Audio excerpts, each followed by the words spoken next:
What's up guys, and welcome back to the channel. It's your boy Jimothy. Now I thought I would showcase to you guys my Time Thief deck. This is a pure Time Thief deck, no lunar lights in this one. However, I am building a lunar light variant. So this Time Thief deck is mainly for fun. So without wasting any more of your time, let's get straight into the deck profile. So to start us off, we are playing triple Time Thief Regulator. Fantastic card, allows you to tutor out some Time Thief monsters from your deck by tributing itself. Has to be the only card on the field.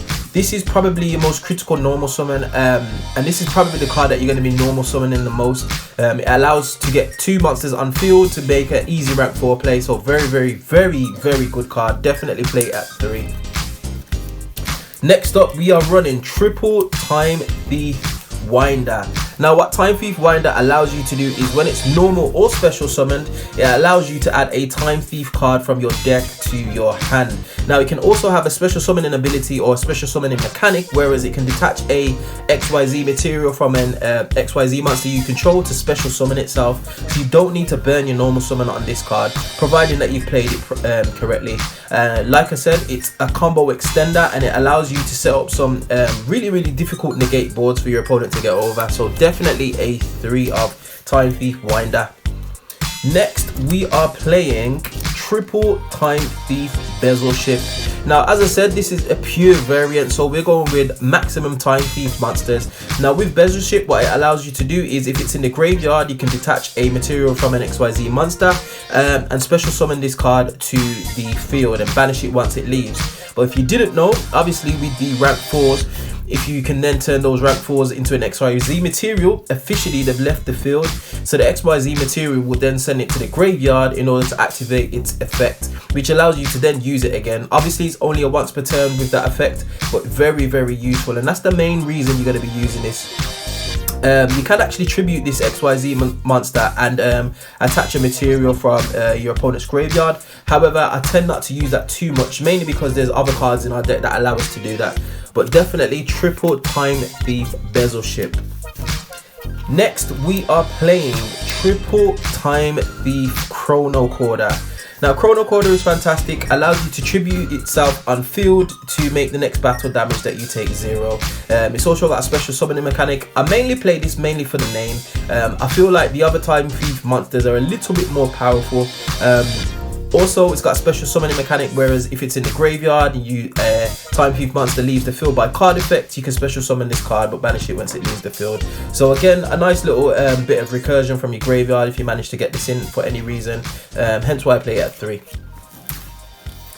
Next, we are playing triple Danger Mothman. Now, the reason why I play 3 Mothman is mainly for the draw ability. It does help your opponent to draw, which could then support them into getting their combo pieces, but I feel like with Danger Mothman, it allows you to tutor through your own deck.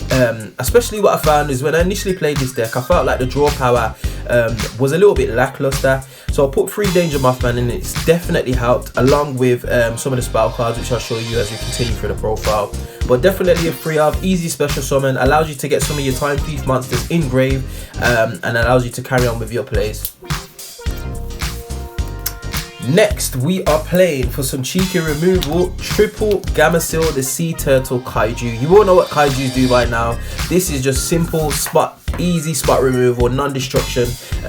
Very difficult to get over. There's not many cards that allow for not being tributed. So Gameciel can kind of like get rid of your most menacing of your opponent's monsters. Definitely a 3 of, in my opinion, because I don't really use that much other forms of removal, monster removal that is. So Gameciel definitely does come in clutch. And next, for the hand traps, I am actually playing hand traps, and I'm not one for hand traps. I'm playing 1 Ghost Ogre and 1 Ghost Bow. Now, I do like Ghost Ogre out of all the hand traps. I know Ash Blossom is a fan favorite, but with Ghost Ogre, what it does is it removes the threat from the field, which is really important, especially when there's multiple monsters on field. So you can just chain it, blow up one of their monsters, and then continue with your plays. And Ghost Bow, this is probably not as popular as some of the other hand traps, but I do find it useful, especially as every deck nowadays is using their graveyard as effectively as a 3rd or 2nd hand.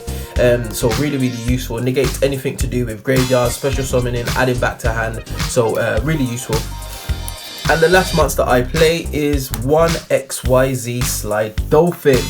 Very good. It's basically an extender. So if an XYZ monster is special summoned to your field, you can special summon this card from your hand. You can also attach this card from your graveyard to an XYZ monster you control. So really useful. I only play it at 1 because I've seen it a few times when I was playing it at 2, and it was clogging up my hand, and it didn't really do anything when I drew bricky hands apart from just be an awkward normal summon. So only a one of, but useful nonetheless. Next, onto the spells, we are playing Double Time Thief Startup. Now this is one of the spells that came out in Ignition Assault. So what this allows you to do is special summon a Time Thief monster from your hand onto the field. You can also, its graveyard ability, banish it from the graveyard to attach one spell, one monster, and one trap card from your graveyard to an XYZ Time Thief monster you control, which is excellent. The reason why this is because obviously if you know Time Thief Redoer's effect, it allows you to do multiple things depending on the material attached to it, and this just basically says you can do everything. Really good card. I do like it, and again, it doesn't waste your normal summon, so definitely a 2 of. Next, we are playing Double Time Thief Hack. Now initially I used to think this card was a bit dead. However, when I thought about what's going on in this deck and what I was using it for, this came really crucial. So what this allows you to do is, the turn that XYZ monsters are special summoned, they can't be targeted by card effects, and they cannot be destroyed by your opponent's card effects, which is really useful. Also, it allows you to target one XYZ monster you control, and if it's got a material that belongs to your opponent, it allows your XYZ Time Thief monster to attack directly, which can be really clutch. The reason why I like this so much is because we play double or nothing in this deck, and being able to get your double or nothing off underneath Time Thief Hack without having to be worried about targeting or any kind of destruction is crucial, because in of itself, double or nothing is a win condition, hence why I play 2 Time Thief Hacks. Fantastic card. Next, we are playing Double Call by the Grave. You can throw a third one in, however I didn't want to clog up my hands again. I like seeing this card, but it's not essential because there are a few instances where you can chain block, and I probably if I was going to put a third one in, I would take Ghost Bow, Haunted Mansion out and put the third Called by the Grave in. But yeah, Called by the Grave, again, you don't necessarily need to use this offensively. You can also use it defensively. You can remove some crucial materials from your opponent's graveyard. Really good card. Heavily underplayed actually, because people tend to associate the hand traps with this, but you can actually use it to banish a key component, i.e. Spiral Master Plan if you're playing spirals. So yeah, Called by the Grave at 2. Next, we are playing Triple Allure of Darkness. Now if you did not know, one of the issues with the Time Thief monsters is they are all dark, so they make prime candidates for super poly targets. Now Allure of Darkness just kind of fixes that issue, because what tends to happen is you can exhaust your initial starting hand and not really have many resources, but being able to draw 2 and banish a dark monster as a bit of a cost is not really a downside in my opinion. Just to basically sieve through your deck and basically get to your combo pieces a lot easier. So definitely a 3 of in this deck. Next, for some secret saucy spicy tech, this is the card that I advocate a lot. It is Mask Change 2. Now if you did not know, Mask Change allows you to discard 1 card and basically special summon a masked hero monster from your extra deck with the same attribute on field but a higher level to the monster that you targeted. So basically, if I got any of the Time Thief monsters which are dark, I can actually activate Mask Change, discard a card, set it up my graveyard, and basically summon out Masked Hero Dark Lore, which is always going to be my target in this deck. So really good card. I do play it at 2 because I like to see, and I tend to end on boards with Dark Lore, Time Thief Redoer, and a counter trap, which is really good if I see Mask Change in my starting hand. So very good card. Next off, we play 1 Twin Twister, just some easy back row removal. Again, back row can be a bit of an issue, so having a Twin Twister in there definitely helps. And with the draw power, I tend to see this quite a lot, hence why I'm only playing it at 1. I also run 1 Part of Avarice, again, your graveyard fills up really quickly. Being able to recycle some of those resources, especially Regulator and some of the other ones, just helps you to obviously fan through your deck, but then put resources back into your deck to be able to continue with plays if you should enter a grind game. It's quite likely that by at least turn 2 you should have at least 5 monsters in grave, if not more, especially if you've been heavy on the XYZ summoning. So yeah, definitely a card I would include. We also play one Monster Ribono. Very simple. Again, I can just bring back Time Thief Redoer if necessary, or I can bring back one of my opponent's monsters and just continue my plays from there. Really good card. I'm starting to put this in a lot of my decks actually, because I find it really useful. Next, we also play one Instant Fusion. Wow, this card, fantastic. This just screams out negate. If people don't negate this, then it basically can mean game, especially with some of the targets that we've got. So I do play it at 1. I'm actually thinking about playing it, bumping it up to 2. I haven't had a thought of what I would take out as yet, but definitely a good card. Potentially playing it at 2. And finally, we run the Double or Nothing. Definitely a good card. I do not mind drawing this just because of the way I've set up my extra deck, which I'll go through in a moment. But yeah, this basically means one punch one punch end game, especially when you've got Time Thief Hack on board. Being able to go into your Double or Nothing and just basically kill your opponent for free just can't be overlooked.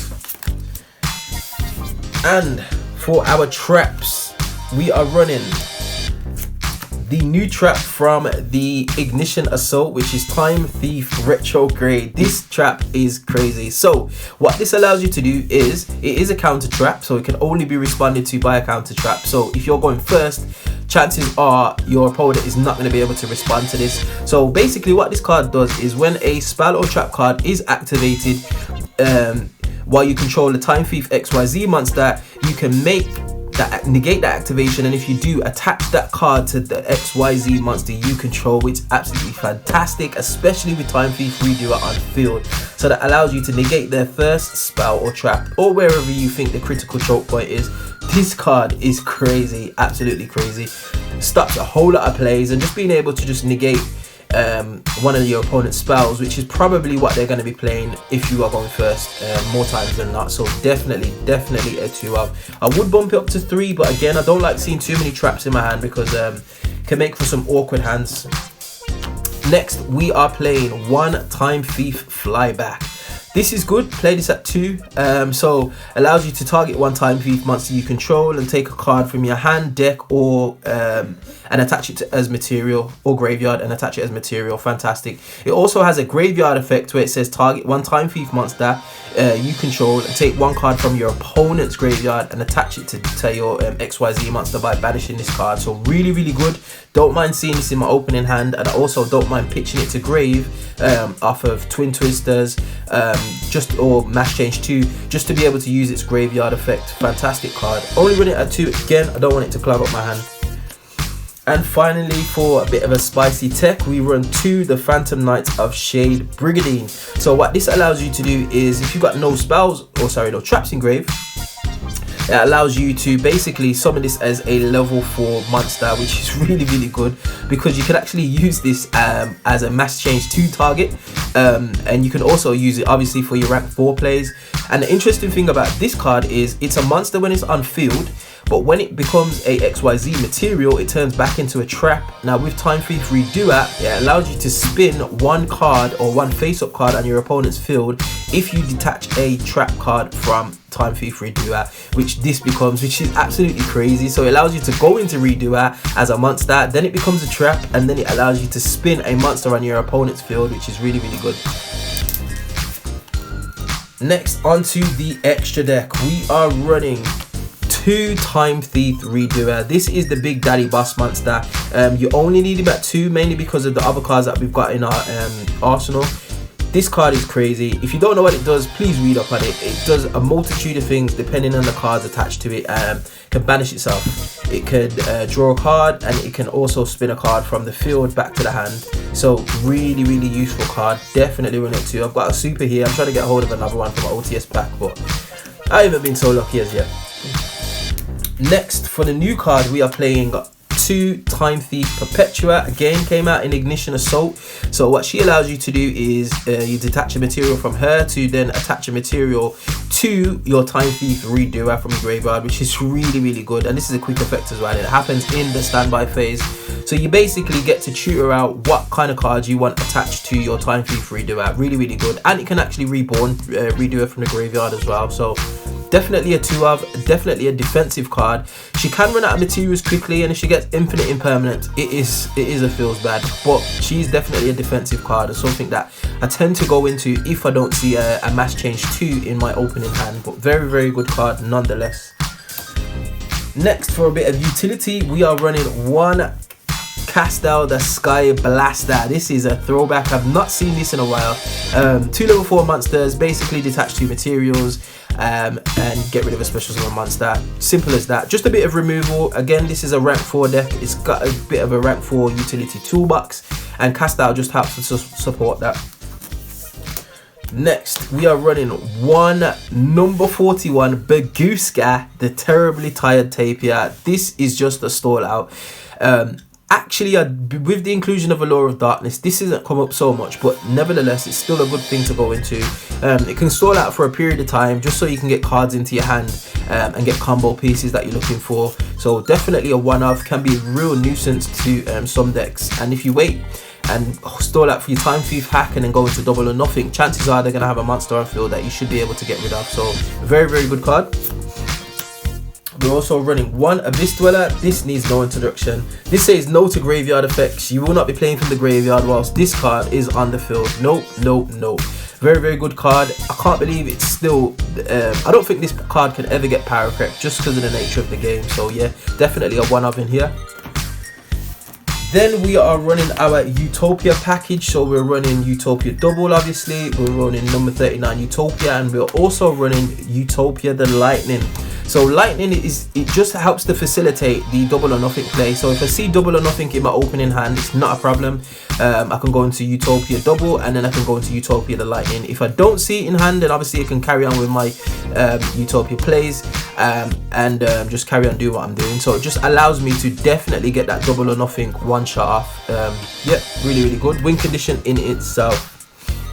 Next, we are running for the fusion monsters 2 Masked Hero Dark Lord. This is by far my favorite hero fusion monster. So basically what it allows is a one-sided Macros Cosmos. So anything that gets sent to your opponent's graveyard gets banished instead. And also if your opponent adds a card apart from their normal draw phase from their deck to their hand, this allows you to rip a random card out of your opponent's hand. Really good card. I like to start my opening plays with this. This Time Thief Redoer and Time Thief Retrograde on the field can spell major problems for your opponent. Major problems. So yeah, definitely a 2 of. For my instant fusion targets, we are running 1 Mud Dragon of the Swamp and 1000 Eyes Restrict. Now Mud Dragon of the Swamp, this allows, because it's rank 4 basically, I don't run Super Poly in this deck. However, I was considering it, but I just haven't found the room in an extra deck as yet. But come Master Rule 5, I might be able to include Super Polymerization and definitely leave this card in.